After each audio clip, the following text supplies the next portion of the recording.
கண்கள் தான் ஆன்மாவோட ஜன்னல்கள்னு சொல்லுவாங்க. ஆனா அந்த பெரிய கண்கள் கொண்ட ஓவியங்களுக்கு பின்னாடி ஒரு பெண்ணோட கண்ணீரும் ஏக்கமும் இவ்வளவு தூரம் மறைஞ்சிருக்கும்னு யாருமே நினைச்சு பார்த்திருக்க மாட்டாங்க. தான் பெத்த குழந்தைக்காகவும் தான் நேசிச்ச கலைக்காகவும் ஒரு பெண் எவ்வளவு பெரிய வலியை தாங்கிக்க முடியும்? தன் அடையாளத்தையே ஒருத்தர்கிட்ட அடகு வச்சுட்டு நிழல் மாதிரி வாழ்ந்த ஒரு பெண்ணோட 15 வருட போராட்டம் தான் இந்த கதை.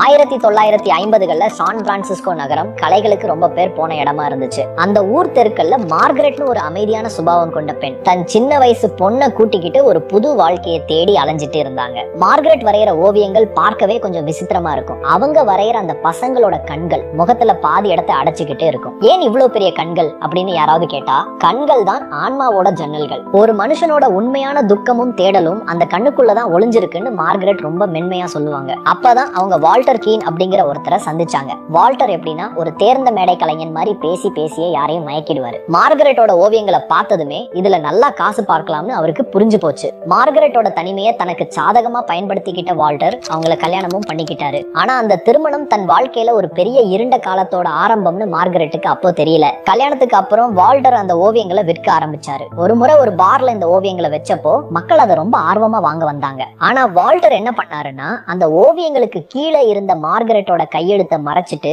இதெல்லாம் நானே வரைஞ்சதுன்னு பொய் சொன்னாரு. இந்த விஷயம் மார்கரெட்டுக்கு தெரிஞ்சப்போ அவங்க அப்படியே அதிர்ந்து போயிட்டாங்க. வால்டர் கிட்ட இதை கேட்டப்போ அவர் ஒரு தந்திரமான வலைய வீசினாரு. பெண்கள் வரைகிற ஓவியங்களுக்கு மார்க்கெட்ல மதிப்பு இல்ல மார்கரெட், நான் ஒரு ஆம்பளையா முன்ன நின்னு வித்தாதான் நம்ம குடும்பத்துக்கு பணம் கிடைக்கும், எனக்காக நீ இதை செய்ய மாட்டியா அப்படின்னு எமோஷனலா பேசி மார்கரெட்டை சம்மதிக்க வச்சுட்டாரு. நாட்கள் போக போக வால்டரோட பணத்தாசை ஒரு வெறியாவே மாறிடுச்சு. மார்கரெட்டை ஒரு வீட்டுக்குள்ளேயே பூட்டி வச்சுட்டாரு. அந்த வீட்டோட ஜன்னல்களை கூட கருப்பு துணி வச்சு மூடிட்டாரு. ஒரு நாளைக்கு 16 மணி நேரம் மார்கரெட் ஓவியங்களை வரைஞ்சே ஆகணும்னு கட்டாயப்படுத்தினாரு. வால்டர் வெளி உலகத்துல ஒரு பெரிய கலைஞனா கொண்டாடப்பட்டாரு. இன்டர்வியூ கொடுத்தாரு, கோடிக்கணக்கில் பணம் சம்பாதிச்சாரு. ஆனா உள்ள மார்கரெட் தன் சொந்த பொண்ணு கிட்ட கூட உண்மையை சொல்ல முடியாம ஒரு நிழல் மாதிரியே வாழ்ந்தாங்க. கிட்டத்தட்ட 15 வருஷம் இந்த கொடுமை நீடிச்சது. ஒரு கட்டத்துல வால்டரோட சித்திரவதை ரொம்ப அதிகமாயிடுச்சு. மார்கரெட்டையும் அவங்க பொண்ணையும் கொன்னுடுவேன்னு மிரட்டினப்போ மார்கரெட் துணிச்சலை வரவழைச்சுக்கிட்டு ஹவாய் தீவுகளுக்கு தப்பிச்சு போயிட்டாங்க. அங்க ஒரு அமைதியான சூழல்ல இருக்கும் போதுதான் இத்தனை காலமா அவங்க செஞ்ச தப்பு அவங்களுக்கு புரிஞ்சது. தன்னோட கலை, தன்னோட அடையாளம்,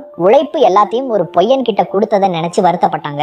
1970ல உலகமே ஆச்சரியப்படுற மாதிரி ஒரு ரேடியோ பேட்டியில அந்த பெரிய கண்களை வரைஞ்சது நான் தான், வால்டருக்கு ஒரு பிரஷ் கூட பிடிக்க தெரியாதுன்னு உண்மையை உடைச்சாங்க. இதை கேட்டு உலகமே அதிர்ந்து போச்சு. வால்டர் உடனே ஓடி வந்து அவ ஒரு மென்டல், என் புகழை கெடுக்க பார்க்கிறான்னு கண்டபடி பேசினாரு. இந்த சண்டை கோர்ட் வரைக்கும் போச்சு. ஜட்ஜுக்கு ஒரு பெரிய குழப்பம் வந்துடுச்சு. ஏன்னா 2 பேருமே நான் தான் வரைஞ்சேன்னு சொன்னாங்க. அப்ப ஜட்ஜ் ஒரு சூப்பரான முடிவு எடுத்தாரு. கோர்ட்லயே 2 கேன்வாஸ் போர்டை வைக்க சொன்னாரு. யாரு உண்மையான கலைஞர்னு இப்பவே இங்க வரைஞ்சு காட்டுங்கன்னு உத்தரவு போட்டாரு. சதுரங்க ஆட்டத்துல தோத்து போனவன் மாதிரி வால்டர் அப்படியே நடுங்கி போயிட்டாரு. எனக்கு தோள்பட்டை வலி, என்னால கைய தூக்க முடியாதுன்னு பொய் காரணங்களை சொன்னாரு. ஆனா மார்கரெட் எந்த பயமும் இல்லாம பிரஷ கையில எடுத்தாங்க. கோர்ட்ல இருந்த அந்த நிசப்தத்துல மார்கரெட்டோட கை மட்டும் வேகமா வேலை செஞ்சது. சரியா 53 நிமிஷம் அங்க ஒரு அழகான பெரிய கண்கள் கொண்ட குழந்தை உயிர் பெற்று நின்னது. வால்டரோட பொய் முகம் அப்படியே சுக்குநூறா உடைஞ்சு போச்சு. கோர்ட் மார்கரெட்டுக்கு வெற்றியை கொடுத்தது. அந்த வெற்றி வெறும் பணத்துக்காக மட்டும் இல்ல, அது ஒரு கலைஞன் தொலைச்ச தன்னோட உயிரை மீட்டெடுத்த வெற்றி. அதுக்கப்புறம் மார்கரெட் தன்னோட சொந்த பேர்லயே ஓவியங்களை வரைய ஆரம்பிச்சாங்க. முன்னாடி சோகமா இருந்த அந்த பெரிய கண்கள்